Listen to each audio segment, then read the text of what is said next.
Howdy, it's Thursday, December 18th, 2025, and this is episode 269 of Due for a Win. It's not written out like it always is. You know, how am I supposed to work under these conditions? We're good. All right, we're ready? Wait.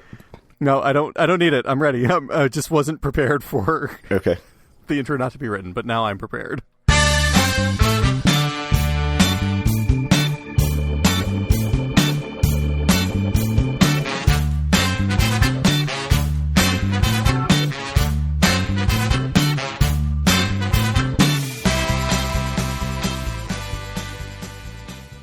Howdy, it's Thursday, December 18th, 2025, and this is episode 269 of Due for a Win, the Atlantic City podcast. I'm Kyle Askin, joined, as always, by Craig Stone. What's good, Craig? What's good is that this will be the 26th episode of the year, assuming that I can get it posted before January 1st. Which is not a given, considering how the last couple episodes have gone in terms of time between recording and posting. I would imagine, given our schedules, that you're going to have a little while, because I assume we're going to shut it down the next 2 weeks and come back the first full week of January. Yeah, I'm sure. Anyways, I have a Would You Rather, but I'm going to save it for at the end of the episode. I won't say why. That will be a surprise to everyone who has not checked our Twitter. Which my one tweet gave it all away. Yeah. So first, the news. Peanut World caught fire on December 5th. I can't think of anything more important than this. Whatever you were going to talk about in this episode is shelved until January. This is our Peanut World, retrospective of Peanut World, memoriam of Peanut World. I can't believe that all of those 1988 Cincinnati Bengals book covers have gone up in flames. You know, they were made of like straight asbestos, which actually is fire retardant, right? Like that should. Yeah, that's right. I think they were made of whatever the opposite of asbestos was. They were made of kindling. Still carcinogenic, but actually catches fire extremely easily. Right. Mm-hmm.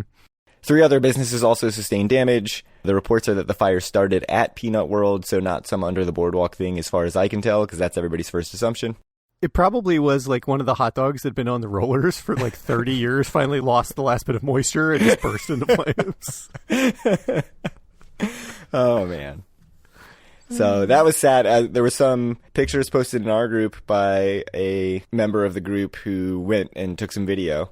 And let me tell you, it doesn't look great at the Peanut World. It does not look very good. So I don't know what the situation is there, if they're going to try to come back or what. There hasn't really been much follow-up news so far as I can tell. But for now, holding out some hope that Peanut World returns. It's been a while since you've been in. You used to go in every trip. It was like your did. favorite part of the trip. And I don't know the last time you went to Peanut World. Go in, get an RC Cola.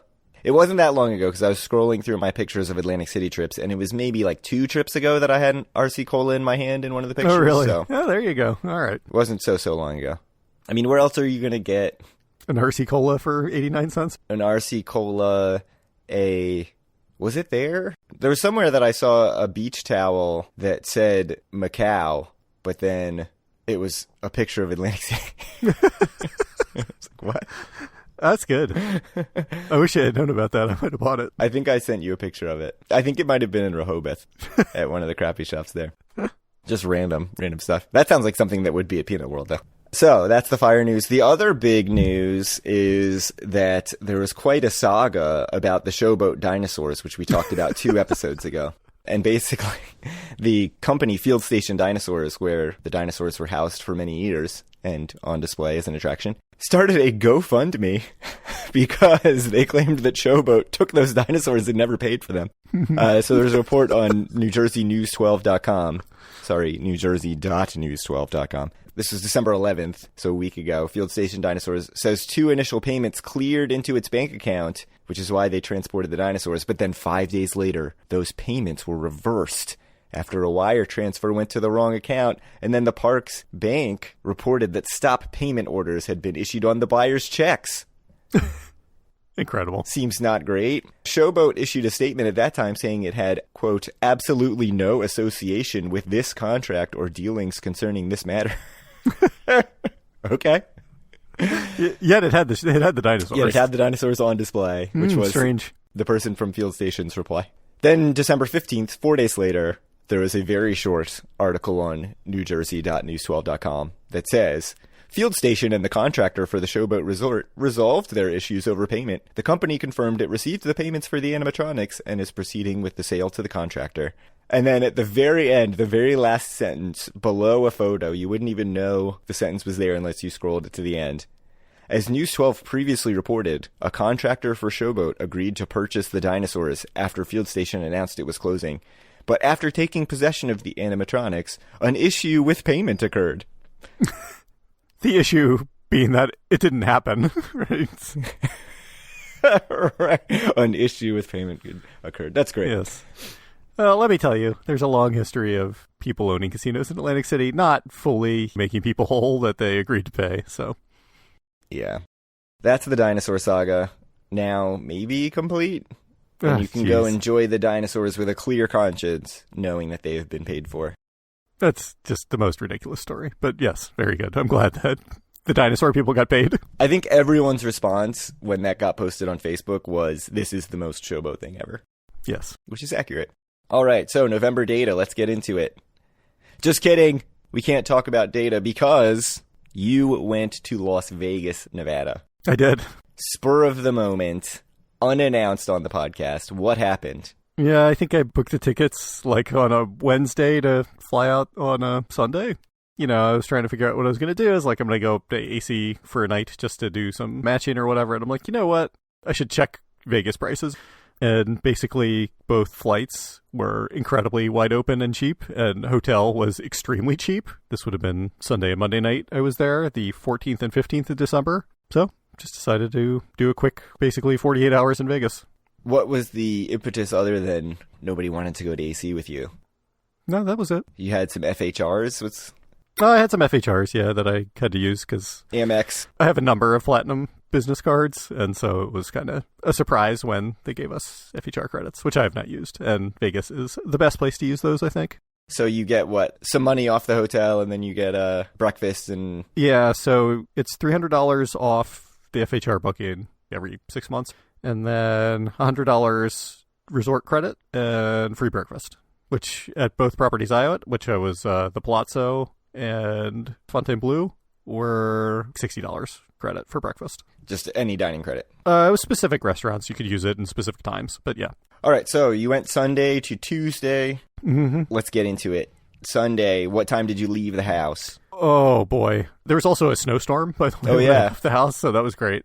It was probably 4:15 or something. I was up at like 3:30 because I wasn't fully packed. Oh, boy. Wow, it was early. Yeah, so it was great. So, which is 12:30, by the way, West Coast time. So, yeah, I was out of the door like 4:15. I got to DCA at a little bit after 5. My flight was at 7, so that was good. I mean, I was worried about the roads, so I left a bit earlier than I would have normally. So, anyway, got to National, checked out a few lounges, got on my flight, and flew out to Vegas and landed at like 9:30 or 10 Vegas time. And, of course, had to walk to the monorail at the MGM Grand. So when you're in Vegas for like 40 waking hours, or not even 40 waking hours, 40 hours total. Yep. You have to use 2 of those hours walking to the airport. Yeah, that's right. I also walked to the airport when I left too, so you got to. How long did it take to walk to the monorail? 30 minutes maybe. It's pretty close. Okay. It's not far at all, despite the picture that I sent you that said it is not within walking distance from the monorail. How long did it take you to get from the monorail to then Palazzo? I didn't go to Palazzo. I went to the Arts District. Oh, yeah. So I rode all the way up the monorail to Sahara and then walked up to the Arts District, which I had not been to, but it was very nice. I liked it a lot. Carrying all your stuff. Yeah. I mean, I have just a backpack because it's all you need. So the Arts District, which you had never been to, based on texts, this began a sequence of going to establishments where adult beverages are served. That's right. So tell us about that.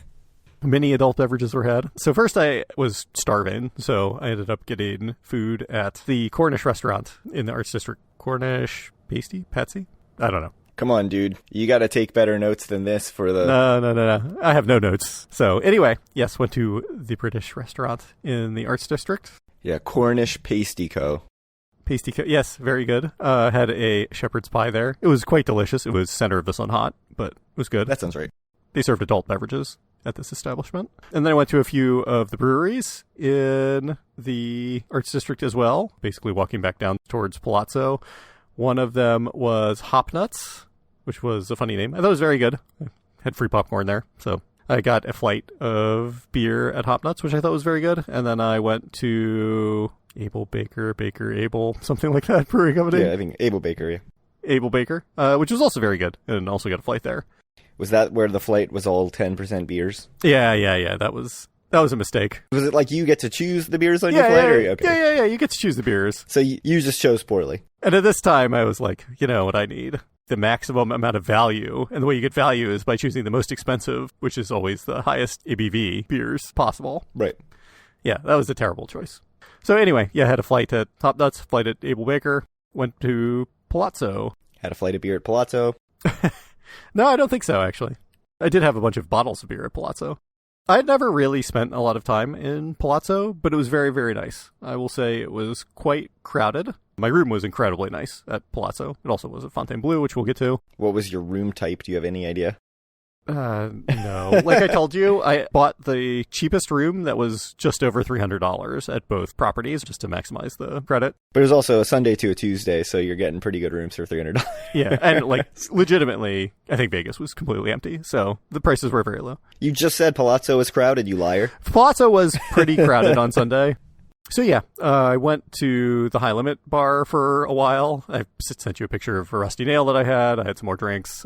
Played some video poker. Played some video poker. That went very bad. I went and played some Face Up Pai Gow for quite a while. That went fine. What was the limits on? Was it $50? $50, yep. That seems standard for Face Up, especially on the Strip. Yep, $50. Well, so Fontainebleau was $25, but we'll get there. Like I said, Palazzo, incredibly nice. The room was incredible. Yeah, it was pretty crowded. So just played for quite a few hours, probably 4 or 5 or 6. And then I went to Bizarre Meat, which someone had recommended in the Twitter post I'd made. Is that at Palazzo? Palazzo, yeah. It's a Jose Andres property. And so I ended up getting the tasty menu there, or whatever they want to call it. Yeah, you sent me a bunch of pictures, which I would then get a second time the next day. Yeah. Well, we could talk about that later. Yeah, I thought it was really, really good. I mean, some of the stuff I had, one of them was like a taco, but made of seaweed with jamon and caviar. Absolutely incredible. The food was amazing. It was like too much food, I think, for one person. My recommendation, if you go and do the tasty menu, I did the cheaper tasty menu, by the way, which was still $200. Yeah, if you're alone, especially, don't eat all of the chicharrones. They give you so many chicharrones, which was very good, and the dip was good. They came with it. But by the end, it was just very hard to get more food into me. And like the steak at the end was fantastic, and it was just like so full. So you need to pace yourself a bit better. Also, there's a lounge at Palazzo, which I also went to before I went to this, and had like some finger food up there. That was idiotic. Don't do that if you're going to Bizarre Meat. The lounge looked super nice. The lounge was very nice, yeah. Also, more drinks had at the lounge. Yeah, just beer. Yeah. Okay. I think you have to pay for liquor at the lounge, but beer was free. So the lounge, though, is it different than the Players Club lounge? Yeah, it's just for people staying in suites, I think, and I Oh, think you have to be in a fancy. certain level of suite to get free access to it. Otherwise, you have to pay. Wow. It comes with, like I said, there's food at night, which I had like an idiot. It also comes with breakfast, which I did not have because I had a different breakfast credit. So yeah, Bizarre Meat was great. Highly recommend it. And then basically when I left, I went upstairs and went to sleep because it was after 9 at that point. And like I said, I woke up at midnight West Coast time. So I was very tired. And very drunk. And very drunk, yes. I got a lot of texts being like, oh, I'm so drunk. And then the next text would be a picture of some drink that you had ordered. So that seemed good. It was good. No lessons learned from our last AC trip. No lessons have ever been learned. I That's don't true. know if that's the theme of the podcast, but I feel like we had a brief period of maybe one AC trip where we toned that down a little bit. learning lessons. We'll see. We can talk about our goals in 2026. Maybe my goal will be to learn lessons, but maybe not. So how was your night? How was your sleep at the Palazzo? It was pretty bad. Yeah, I woke up a few times and just felt miserable. I mean, it was good in some sense because I did not move from the bed really from 9 p.m. to 9 a.m. the next day.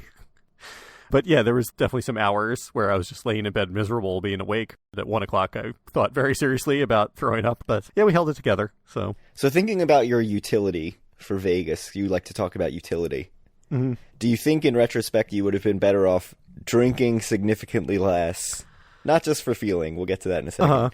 But also so that you could have not slept for 12 hours straight? Yeah, sleeping's not the right word. Laying in bed for 12 hours straight. Right. It was more than that, frankly. Half of the next day was ruined by my activities the night before. Do you feel like, oh, I wish I didn't do that? I mean, it was cool. I really like the Arts District a lot. I'm glad I checked out some of those places. Probably at Palazzo, I could have drank less. I mean, I was already quite drunk by the time I got back to Palazzo, frankly. Yeah, it was just a lot of drinking that day, so... Outside of just excessive drinking, every time I go to Vegas, I always... Well, I guess it is related to excessive drinking. I always wake up at like 7 in the morning, which is, 10 o'clock East Coast time, so really late. Yep. And I'm just rolling around in bed because I went to bed at 2 or 3 in the morning. And I'm like, no, I really need more sleep. Like, this is idiotic. I can't just wake up right now. I think getting enough sleep, 12 hours was excessive, and it was because I wasn't sleeping that time. I was just laying in bed miserable. But I don't need to fill my day to that extent. There was nothing that I felt like I should have done that I didn't do. So... Yeah, but I have had that feeling of, oh, I should have just gotten out of bed. I mean, you schedule your, I had nothing on my schedule at all. Yeah. Like, literal zero. Like, I know you are a very different traveler than I am. I was going to say, like, I always end up thinking, oh, I should have just gotten out of bed and not wasted 2 hours laying in bed. But then on the last day of every Vegas trip, I'm so unbelievably tired. So, like, clearly I shouldn't just get out of bed. I should actually try to rest. Yeah. There's nothing that I wish I had done that I didn't do. So that's good. I'm not upset, by that. I mean, I wish I had felt better in general, but... Yeah. Monday, you're texting me that you need to actually get moving to get the breakfast in time. Where did you go for breakfast? I just went down to the Starbucks. $60 of Starbucks? Yeah, I think it was $60 of Starbucks, pretty much. What costs $60? Did you get 1.5 lattes? Yeah. No, I got 2 Trenta iced teas from there. So that's $40. It was probably like... like $10 each? Yeah, maybe 20. It may 17 or something for the 2 of them. I got a breakfast sandwich, which was probably like $10 because it's Starbucks prices. No, I actually probably only spent like $40 at the Starbucks. Left money on the table. I got a breakfast sandwich. I got some sort of cinnamon roll pull apart thing. I got another pastry just for later. Question. Yeah. So you had the FHR credit, $60. You decided to use it at Starbucks. You could have gone to this other lounge that you had access to that would have had food. Would that not have had better food than whatever you got for your $60 credit? I mean, it's possible. I don't know. It probably would be maybe a little better, but maybe not. I was famously on record as saying I thought the breakfast at the Bally's Lounge that we went to at AC was bad, even though you seem to like it plenty. So, especially like the hot dog for breakfast. Yeah, I'm not sure what they would have had. I could have checked it out. I mean, I didn't go, so I can't tell you if it was going to be better or not. I think getting Starbucks... I don't know. It's like a rare treat for me because I never have Starbucks. Oh, just absolutely never. So. I get Starbucks a lot. I still get it when I'm in AC, but... Their bacon and Gouda sandwich, I think, is legitimately very good. So they have one egg white sandwich that tastes like literal nothing. Absolute awful. I think it's turkey bacon and egg white. It's literally vile. Tastes like nothing. It's not even vile. It just has zero taste. It's bad. Their bacon and Gouda, I think, is a good sandwich. There's some sausage sandwich my daughter likes. Anyways, let's keep going. Nah, I think all the sandwiches are bad except for bacon and Gouda. Anyway, so I got some Starbucks. I think I went back up to the room and just chilled there for another couple hours because I was not feeling good. Are you having regrets at this point, or are you like, whatever, it's Vegas? As a hooker once said, as we tried to wrestle Dave back to the Caesars at his bachelor party, you're allowed to be drunk in Vegas?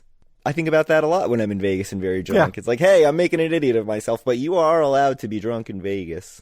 Yeah, so I don't know. I mean, I think basically all I did, I played a little bit of slots before I ended up leaving the Palazzo, but, I ended up checking out and just heading up to Fontainebleau.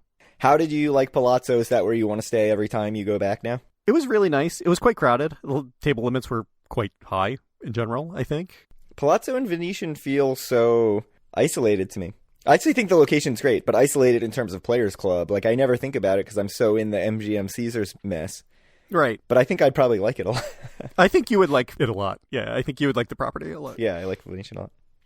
I think all in all, I had a great time there. I thought the suite that I had was incredibly nice. Like I said, the limits are just a bit high. It doesn't impact you because you're a slot player. So, yeah, $50 for that. All the Bach was $200, which gets just a bit pricey, I think. Yeah, it's a lot.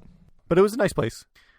Like I said, I played a little bit of slots, lost money, and then went up to Fontainebleau. Oh, had to go to the Dunkin' in the Fashion Show Mall on the way, by the way, and use my points there for maximum value. You know what else is in Fashion Show Mall? Pop Mart. Could have picked up some of those Labubus for the kids. Don't know what that is. But... You're so lucky. All right, moving on. So, off to Fontainebleau. I might have a little bit of a controversial take about it. Okay, let's hear it. Not controversial. It's like very nice. That's what everyone says, yes. Incredibly, incredibly nice. My sense, and like, okay, I was there on a Monday to a Tuesday in the middle of December, but it was incredibly, incredibly empty. Limits were low. Half the restaurants were closed. This is not a controversial take. Everything really? I hear about Fontainebleau is it's amazing, except it's doing pretty bad. I cannot imagine, with the level of service that they have there, how much money they're losing. Yeah. Must be an insane amount of money that they're losing every month, which seems bad for the future of it. It's an amazing place. Like I said, the worst thing about it when I was there is that legitimately half of the restaurants were closed and said they were reopening, like on Christmas or whatever. So it seems like they just shut down a whole bunch of stuff in December. What is this? Harrah's Atlantic City? Right, pretty much. The things that were open, everything was so nice there, though. Limits were quite low, $25, normal Atlantic City limits, I think, or a little bit higher, maybe. $25 face-up pie gal, which is what I played for a lot of that day on Monday. Craps was also $25, which I played for not very long, but yet, a lot of money, because that's how it goes sometimes. Those are the only 2 table games I played there. I think they had a $100 Bach in the high-limit room, but I was already down enough money by that point that I didn't necessarily want to do that. $25 pie gal was more my speed. So anyway, I check in, I go up to my suite, which was absolutely insane, even nicer than the Palazzo suite. How much was your suite before FHR credits? They both were like $300. Like I said, I tried to just maximize the credit in both places, so I think they were $300. So which room is nicer? You said this one's nicer than the Palazzo? Nicer, yeah. Fontainebleau room was nicer, 100%. So then what did you do the rest of the day? Like I said, I gambled some, and I went to dinner much earlier, which I think was good. I went to, oh my gosh, what was it called? It was either kimono or komodo, if it's like the dragon or like the robe. I don't remember 100%. Komodo, I want to say, but you can check me. Yes, Komodo. It was legitimately very good. Just sat at the bar, had some sushi, had some beef, had some dim sum. It's all very good. Had a cocktail, had a glass of sake. Legitimately, like the sushi was absolutely insane. Very, very good. Better than Suzai. No, I'm just kidding. Certainly better than the sushi that we've had anywhere in Atlantic City. Even better than Nobu? I didn't think the Nobu sushi was that insane, personally. I mean, I thought some of the other food, particularly the sea bass, the miso crusted sea bass, is one of the most delicious things I've ever had. I thought the sushi is like good at Nobu, but maybe even great, but not like the best sushi I've ever had. And this sushi was legitimately incredible at the Komodo.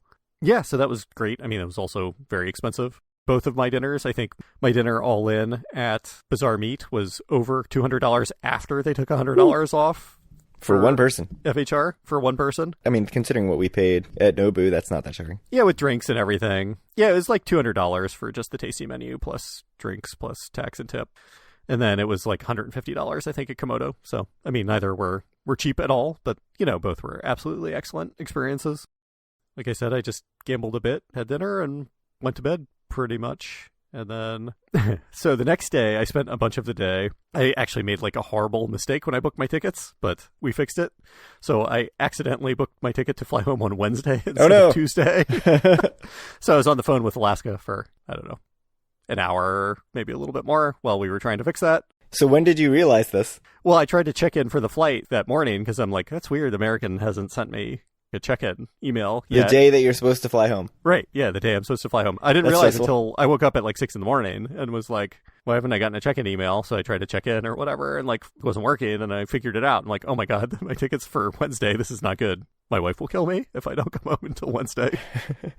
You didn't just call home like, oh honey, I accidentally booked the wrong day. So anyway, I spent a lot of this day on the phone with Alaska, but we got that fixed eventually. Had to fly home coach instead of first class. Ooh, very brutal. Unfortunate. I know. It was a completely empty flight. Like I said, the flights were empty. Fontainebleau certainly was completely empty. Vegas is dying, confirmed on Due for a Win. This is my chance to shit talk Vegas. Everyone else always shit talks Atlantic.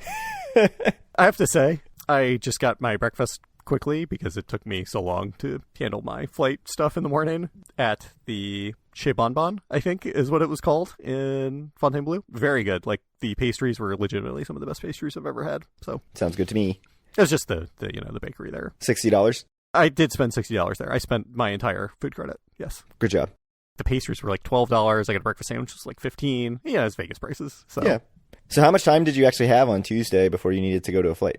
I ended up leaving Fontainebleau a little after 10. I think my flight was at 1. So walked over to the West Gate, just walked around a little bit, didn't do anything there, and then took the monorail down to the MGM and walked to the airport, of course, because you got to. Just some nostalgia at the West Gate? Yeah, and I wanted to get to the airport a bit early because I still wasn't 100% that my flight was totally right. So I wanted to be able to fix that if it was the problem. So, but everything was fine. So I just chilled in the Capital One lounge at the airport and then flew home. So it was a quick trip, but I'm glad I got to do it. I mean, especially because it was 2 new properties for me. I mean, I had been in the Palazzo and the Venetian before, but had never really played there. They did tell me I did have a player's card, which I did not know if I had or not. So I'd obviously gotten a player's card at some point, but my first time really spending time there. Both properties very nice. Like I said, Fontainebleau, just incredible, but I fear for the future of it. That seems like the general consensus about that place. People love it. I walked through the Sahara, which I think was also had a similar trajectory where it was like the place to be for like 5 minutes, but then no one went, and it's doesn't seem great now. So I hope that is not the future for Fontainebleau as well. The reopened Sahara was the place to be? I don't think it was ever the place to be. When it was SLS? I think it reopened with a lot of hot restaurants and stuff, but then from day one it was like, Maybe. Yeah, I think the people never came, I'll say. That's my understanding of the SLS Sahara trajectory. Fontainebleau was incredibly empty. So, I mean, it was a Monday night, as you said. It was a Monday night in the middle of December, so I don't know what it means. But like I said, the limits were relatively low as compared to being quite high at Palazzo. Everything looked incredible there. I think you would absolutely love the property. It's just one of the nicest properties I've ever been in. Sounds like I need to get to Vegas. Before it closes. Yeah, correct. So I've got about 6 months. Yeah. Solo trip. You've been to Vegas solo before. Oh, yeah. Mm-hmm. I mean, I used to go, like I mentioned in my tweet, I've been once in the last 12 years, but I used to go semi-regularly, and like a couple of those times solo. When I lived in Phoenix especially, I'd go, 2 or 3 times a year. How'd you like it? Yeah, it was great. I could have probably drank less the first day and made the rest of my trip a little bit better, but no, it was great. I did see on Twitter, I don't know if it's Twitter or Blue Sky or what, that friend of the show, Han, was at Fontainebleau, I believe, the same night you were. I had no idea. But your paths did not cross. He didn't tweet at us, so I don't think I saw it until after you were on a flight. So at least 2 people were at Fontainebleau, so that's something. We've talked a lot on the show about doing a short trip like this in Vegas, because I always joke when I get a day home, I'm going to drop the kids off, fly out to Vegas, have 1 night, and then come back. You did 2 nights, so that's more substantial. Yeah, it was like 48 hours on the ground. Well, first of all, was that enough time? Yeah. It seems to me that I have less of, I don't know if aversion's the right word, but like flying's not a big deal for me. It feels like it's a really big obstacle for you mentally somehow to get out somewhere. I don't like being in transit. I think that's the big thing. I'm less averse to it. Kind of. Now that I have kids, sitting on an airplane sounds pretty nice. Right, yeah, it's just like quiet and peaceful. You can play games on your iPad or whatever, or watch a movie. Yeah, exactly. Watch a movie, bring my Switch, read a book. Yeah. With no kids around. That sounds pretty good, actually. I don't think you're averse to transit, though. You love taking the train. Like, if it were the exact same door-to-door time, but on a train somehow to get to Vegas, I don't think you would have nearly the same hang-up. Yeah, that's true. The airport stresses me out. Yeah, I just don't think you like the airport experience with security and like getting there early. I don't know. It's something about airports seems not to sit well with you. Yeah, I don't know. I don't know what it is. I like the idea of doing this. I don't know if I would ever actually do it. I don't think so. So you have to advance, first to do a solo Atlantic City trip. Right. Yes, we need to work our way up. I think the bigger problem I have anytime I think about a short Vegas trip is there's so much I want to do when I go to Vegas that I think I would get there and just immediately just feel the clock ticking. And that's what makes me stressed out. Yeah. Whereas you much more go with the flow. I think it just works better with your mental state. With AC, I could go to AC for, 12 hours and be totally fine. I think if I was going to Vegas more, I would not feel that way, right? If I was going twice a year and the opportunity arose to go out for 48 hours or even less, I might be like, yeah, sure, I'll go see some stuff I know that I like.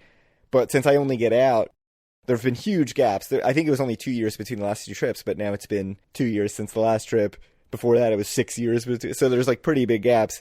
I don't think I could go out knowing like this might be my last Vegas trip for a long time. I mean, it seems counterproductive given that the alternative is not going to Vegas at all and having even less Vegas time. That's a good point. Like, it doesn't make any sense to me, but... That's a good point. Just go enjoy the things you're going to enjoy. Don't listen to everybody saying the must-do list. Just go do a couple things. Yeah, the thing I really wanted to do is check out the Arts District. I had not been there. I'd heard good things, and I'm really glad I did that. That was like the only thing that was on my list, that I want to do this trip. And I knew I was going to be in the right area in town to do that, way North Strip. And Fontainebleau was on your list, too. Right. I was excited to stay at Fontainebleau, and I booked a room there, so I knew I was going to spend plenty of time there. I was excited to see Palazzo because I really haven't spent time there. So not to get too into the credit card points and miles thing, I am a lowly, regular non-business platinum card holder, American Express. So last time we went to Vegas, I looked into using the FHR credit. Sure. Which was $100. I don't think it was below $2. It used to be $200. Maybe it was $2. Yeah. So, yeah. I don't think it was ever $100. But it's $300 now. My feeling at the time at $200 was that since I'm already getting massively discounted rooms through Players Club rates, it actually seemed like bad value to use $200 of FHR in Vegas when I could use it elsewhere. Yeah. I mean, I have enough business platinum cards that's not a concern. Like, just using them at all is a win. So yeah, that's a big difference. Whereas for me, it's like I save it and we do a trip in New York City, which also has a ton of FHR points. Well, the problem with using it at New York City is like you're still going to probably pay a lot out of pocket. Yes. Not get it for literal free, like in Vegas. Well, we tend to go in February. Yeah, sure. And so it's a little cheaper. But yeah, still we pay over $100 for a night, even with $200. Like I said, I had paid $150 and $200 for my dinners after getting $100 off, so... My immediate reaction when you were saying you're using FHR, which for one, you're right, just using it is a win. But my immediate reaction was like, oh, that's probably not where I'd use these credits. But, if you need to use the credits, good. But also, you got these incredible rooms for $300, amazing. Which just insane. For $300 in New York City, I'm getting the smallest room available at whatever the FHR hotel is. So that's cool. Like, cool that you got to stay in Palazzo and awesome rooms in both places. Do you have any other thoughts before we get to my would you rather? I need to do Vegas more often, probably. It's pretty close, it's just not far. Oh, I do have one more question. So you were pretty low on Vegas after the last trip out to Vegas, I thought. Yeah. And then you were the first one to get back out there. Yeah, I think that was always going to be the case, other than maybe if someone had travel for business. But yeah, I mean, I would always probably be the first person to visit anywhere for leisure out of our group, I think. So I think you've sort of answered this already by saying that you need to get to Vegas more often, but does Vegas beget more Vegas? Like, does going to Vegas make you more want to plan a group trip to Vegas rather than some other place? It's expensive. It is expensive. I will say that the limits are higher than Atlantic City. I use points for the flights. But if you have to pay out of pocket, I mean, it was only going to be a couple $100, I think, if I paid for flights, especially if I was willing to get stops on it. And that was last second. But yeah, flights ended up being 3 with Alaska points. I don't know. It's expensive. That's the big thing. And, it is 12 hours of transit round trip. That was my big takeaway last trip was I didn't even feel like I did anything in particular that was crazy expensive, but just the total trip cost was so high. Just because everything's just that little bit more expensive. Yeah, and even then, I could have certainly not had the 2 dinners that I had, but But why go to Vegas, man? Man, I'm in Vegas. Why would I do that? Right. You gotta get the good stuff. The pictures, the thing that blew me away even more than the food is just the spaces. Like, these are such amazing places. Oh yeah, both spaces were incredible. So that was really cool to see. Sometimes I think I work in New York City, I can go to great restaurants anywhere, but nobody does the spaces like that, like Vegas. New York City, everything's crammed into, small spaces, tables on top of each other. Vegas, you walk into a room and you're like, oh my goodness, this is crazy. So that kind of stuff I think is really unique to Vegas and really cool. So it's cool that you got to do some of that. I'll rephrase the question a little bit about like Vegas making you want to go to Vegas more. I think after last trip, you kind of said like, I don't really need to make an effort to go to Vegas. I think you even said you'd rather just go to Atlantic City. Are you now higher on Vegas after this trip? It just depends on what you are looking for. Yes, I am higher on Vegas now after this trip, 100%. Am I going to go alone anytime soon again? Yes. Maybe next year. Next time you need to FHR? Yeah, maybe. I mean, there's just too many FHR credits to use, frankly. But hopefully some of my credit cards will finally be up for cancellation. Amex just sends me too many offers for Business Platinum. I could see going once next year by myself again, but I don't need to go more than that. And, just going for a night or two is fine with me. Yeah. When I was younger, I was famous for doing week-long Vegas trips. I don't think I want to do that anymore, frankly. And like, it's also would be restrictive with a family or whatever. It's not necessarily realistic. So my original Would You Rather was going to be about a shorter trip versus a longer trip in Vegas. Maybe we should just do both. Uh-huh. So a weird one is, would you rather do a 2-night trip in Vegas or a 4-night trip in Vegas? 4 is not crazy long. If I was by myself too, if I was with people, maybe 4 would be better. So I've always felt like I almost needed 4 to make it worth it. I think I don't mind the travel as much as you do. The last couple trips I have done 4, and by the 4th day, I'm so dead that I realized last trip, like 3 nights is the perfect length. 4 is just a little too much because you're just going so hard all the time. And I guess I could tone that down, but, you know, right. It's Vegas, and clearly, as you showed, you can't tone it down. You just can't. I was pretty toned down the second day, but that was half because I had no choice because I felt so bad. I do think 3 nights is the perfect stay. I would probably still rather do 4 than 2, but I'd rather do 2 than not make it, which I think is probably the real option. Yeah, I would rather do 2. If I was by myself, I'd rather do 2 than 3 or 4, I think. Oh, well. 2's fine. My trip was a good length, I think. So the other question I have, the other would you rather is, would you rather do 2 nights in Vegas or 2 nights in Atlantic City with the same amount of time from leaving your door at home to walking back in the door? So you got to figure you're getting a bunch of extra time in Atlantic City here. There's more to do, and it's a bit more new in Vegas, I think, so probably Vegas. So Atlantic City has, like, the Orange Loop. But even compared to just the Arts District, Vegas is more of a city than Atlantic City, so it's got more stuff in it than Atlantic City, just because it's bigger. And I'm not talking about casinos. There's just, like, more of the city to do. I really loved living in Phoenix and, like, the landscape. Vegas is obviously very similar, surrounded by mountains on all the sides. Give me the ocean. Yeah, sure. It's expensive. That's the biggest downside of it. So with this question of 2 nights in one versus 2 nights of the other, they're extremely different trips. I can't imagine doing a 2-night trip by myself in Atlantic City. It's just too long. I would do a 1-night trip, I think, if I ever went to Atlantic City alone. I mean, I don't think you'd have a trouble filling the time. No, but it would just be a weird... I don't know. I don't see myself doing a 2-night trip in Atlantic City. Like, I could definitely see doing a 1-night trip by myself. I just don't need 2 nights there. What about with friends, though? Would you rather... Oh, yeah. Friends, I think 2 nights would be tough in Vegas, I think, with a group. Yeah, it would be tough with a group. I think 3 would be better with friends, or 4. You know, when you're solo, you just control your time. So, like, if you want to do stuff, you just check it off the list. Whereas when you have a group, other people's good times come into effect. So maybe you're not just doing everything that you want to do all the time. That doesn't sound like me. But what I was going to say about the AC versus Vegas 2-night thing, I mean, you left for the airport at 4 a.m, but say you left at 8. Uh-huh. If I left at 8, I'd get to AC at like 10:30 in the morning. Yeah, I'd get there at noon, probably. If I was flying to Vegas and I left my house at 8, that would mean I'm on a 10 a.m. flight and I'm landing in Vegas at like 12:30. So right there, yeah, that's right. There's probably 3 hours of extra time on the ground. And then, you know, leaving at the end of it is even more because of the time difference change, right?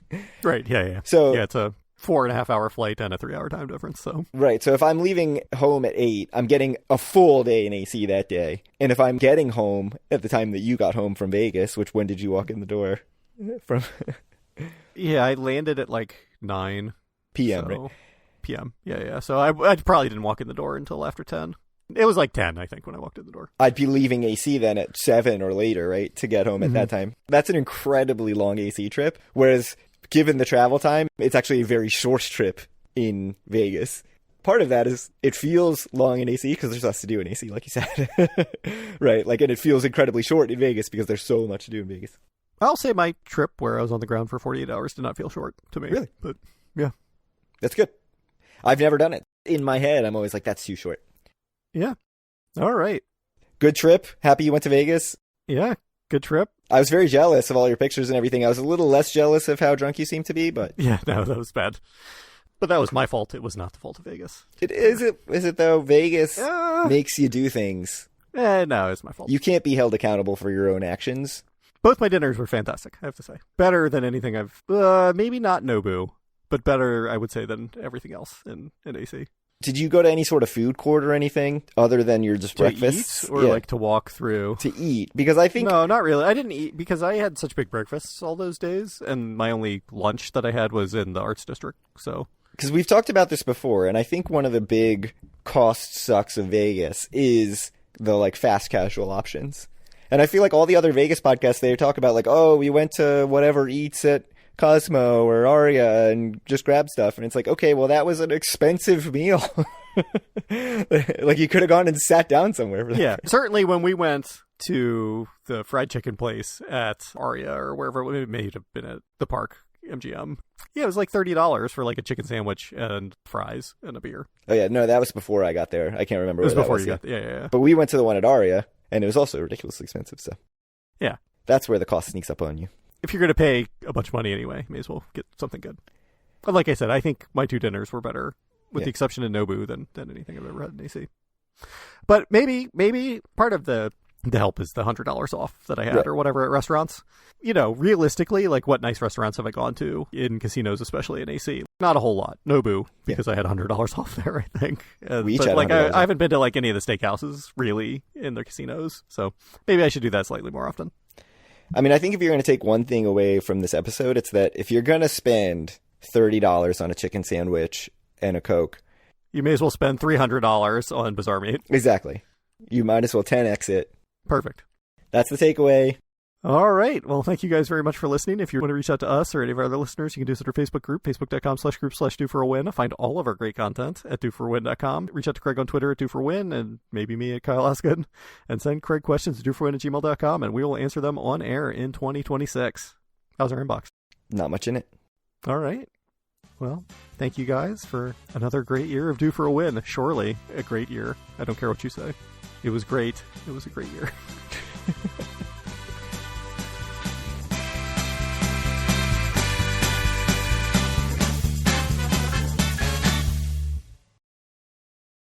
Oh, yeah. No, 2 nights can't be 4 days. It can't.